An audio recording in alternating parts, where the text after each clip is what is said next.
Thursday, February 12th, you found your way to CNN Student News. I'm Carl Azus. We've got a big birthday to celebrate today, but first, we are bringing you the headlines. Congress has reached a deal on the stimulus package. A disagreement over education funding threatened to hold up the process yesterday, but negotiators say they've settled the details. The final price tag for this thing is now at $789 billion. After the announcement, President Obama, who has pushed Congress to pass this bill, thanked Democrats and Republicans for coming together on the issue. The president and lawmakers hope the stimulus plan will get the economy back on track. We have come to an agreement with the Senate as to how we'll go forward, and I think people are pretty happy about that. It's always the consideration of what we had in the bill that we wish was still, were still there.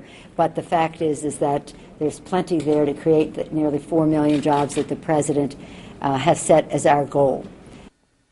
Parts of Oklahoma are recovering from severe storms that claimed at least 8 lives and demolished homes in the state's central region on Tuesday.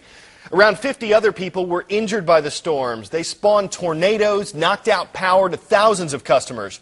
Authorities say the storms moved out of the state Wednesday, but they expect a difficult cleanup. And Zimbabwe has a new prime minister. Morgan Tsvangirai, on the left there, was sworn in yesterday as part of a power-sharing agreement with President Robert Mugabe. The two African leaders faced off in last year's election and then clashed over the results. Zimbabweans hope the unified government will signal an end to the country's political and economic crises.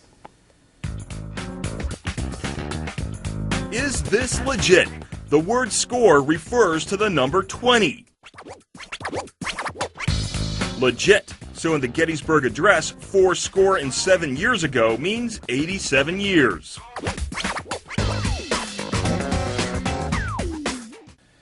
And 10 score ago today, the man was born. No, not me. The man who offered those famous words, Abraham Lincoln, the great emancipator. The country is celebrating the bicentennial of Lincoln's birth today.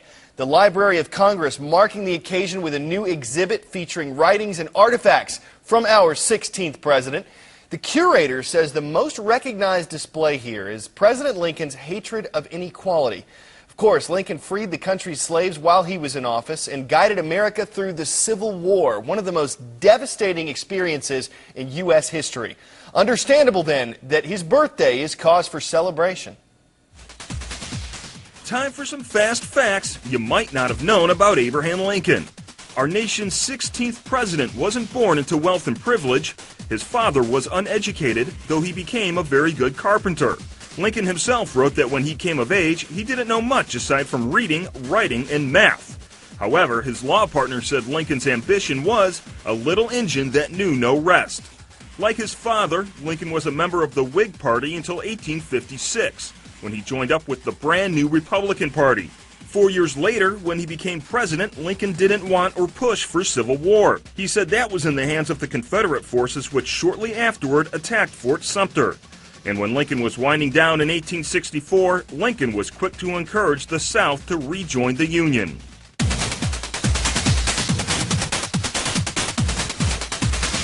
Part of Lincoln's lasting legacy is his famous writings, the Emancipation Proclamation, the Gettysburg Address.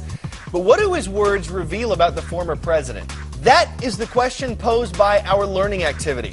It challenges you to analyze President Lincoln's documents and speeches to learn more about the man and about the state of the country at the time when the words were written. It's interesting stuff. Check it out at cnnstudentnews.com. Turning to Israel now and the country's election for a new prime minister. There's been a declaration of victory by both of the leading candidates. Officials still have to certify the results, but as of Wednesday, it was a virtual tie. The recent war with Palestinian militants dominated this campaign.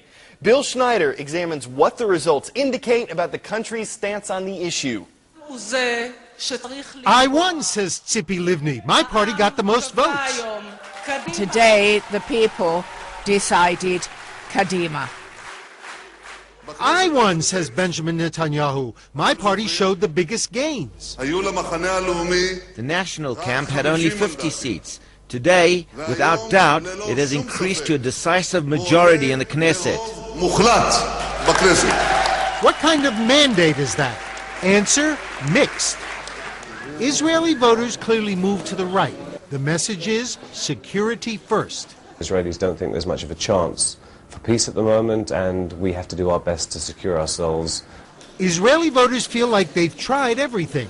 We tried hanging tough with Netanyahu a decade ago, and Israelis felt that we were missing opportunities for progress. So then we tried negotiation with Barak in the Clinton era, and that didn't work. And now? So then we tried unilateralism, and that now lies buried under Hezbollah's Katyushas and Hamas's Qassam rockets. So we're kind of back with hanging tough again. But Israelis are not ready to give up on peace. That's why Livni did well. It's up to us to seek out every single chance of peace.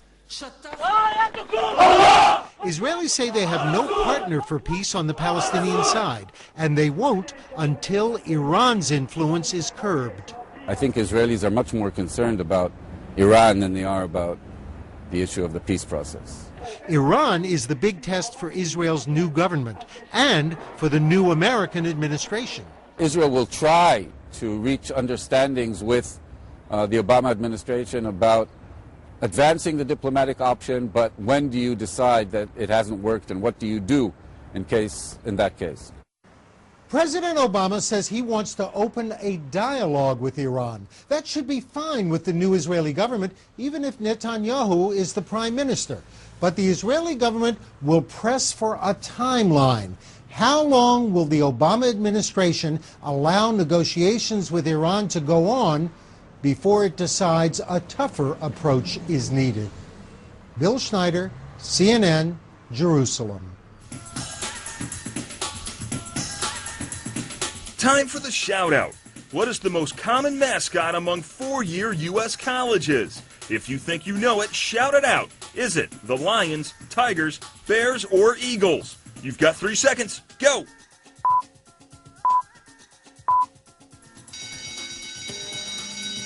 There are more eagles flying around than any other mascot. That's your answer, and that's your shout-out. Well, if you're planning to use mascots to narrow down your list of college choices, you're going to want a backup plan. Dozens of schools share the same nicknames. But with many of you sophomores and juniors heading out to visit prospective campuses, what should you be looking for? How should you plan your trip? Here's Melissa Long checking in with some tips on touring colleges. Finding the perfect school is a big decision, and education is a big investment. So have a plan. Before heading out on a college tour, be sure to schedule an appointment. Most colleges and universities prefer if you call about 2 weeks in advance. Don't limit your visits to the weekend. Tag on a day or two during the week so you can see how students and professors interact during a normal school day. Ask students what they love about their school. Even inquire with professors. You never know what you'll find out. Check out as many colleges as possible. Bring a camera, bring a notebook to journal sort of some of the things that you're seeing on the college campuses. But if you are saving all your money for tuition, consider a virtual tour, which are often available on a university's website. You might also want to email with a professor or a student. Admissions officers can often connect you to these types of people. Well, here's an extra credit. Is this legit for you? We've got new video up on our Facebook page. Totally true! You should check it out! It's all about the puns on our show, like the one coming up in just a minute.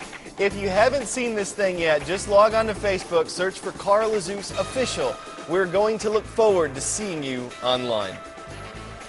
And finally today, the post office is unveiling some new President Lincoln stamps. So old Abe went down to check them out. Probably wanted to make sure they got his good side. No special treatment for the birthday boy, though. He had to stand in line just like everyone else. This not-so-honest Abe is actually just a stamp collector, but he also happens to be a big fan of the former president, as you could tell. So he figured it was the perfect moment for linking his hobbies together.